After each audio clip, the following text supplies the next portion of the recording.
4-ին առավոտյան ժամերը կարիճում է, եթե մենք նախորդ օրը գնանք, ահա, 23-ին հոկտեմբերի լուսինը կարիճում է, բանկային գործերի համար է բարենպաստ, ընտանիք կազմելու, ֆինանսական հարցերը լուծելու համար է բարենպաստ, դա հոկտեմբերի 23-ն է, ամենաբարենպաստ օրերից մեկն է, բայց առավոտյան ժամերը, հաջորդ կարևոր օրերը 24 և 25 դրական դիրքեր արտերկրի հետ կապած հարցեր լուծելու, բուհական խնդիրները լուծելու, գովազդներ դնելու, արտերկրից պատվերներ կատարելու և ամենաբարենպաստ օրերից մեկը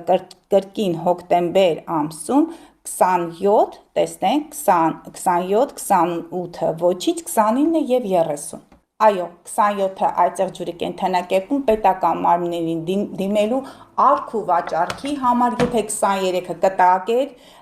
այնտեղ նաև ժառանգության հետ կապված հարցեր, այստեղ հստակ պետական գործերով տուն գնելու, հողակտոր գնելու, գովազդներ դնելու, CV-ներ ուղարկելու, պետական մարմինների հետ դրական հարաբերություններ։ 28-ը մի քիչ թույլ է,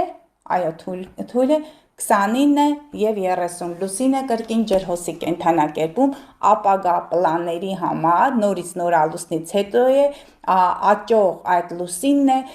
ձեր ապագա պլանները, տեսլականը, ձեր գործերը կարող եք առաջ տալ, իհարկե գրանցել ամուսնությունը, ընթացքում ես կրկին օրեր կնշեմ, այսքանը սիրելի հետևորդներ, սկանդալային օրերներ կան, դրանցից էլ ուշադիր եղեք, մնացած օրերը բարդ են, դրանց մասին կխոսեմ հատուկ մյուս հաղորդման ժամանակ։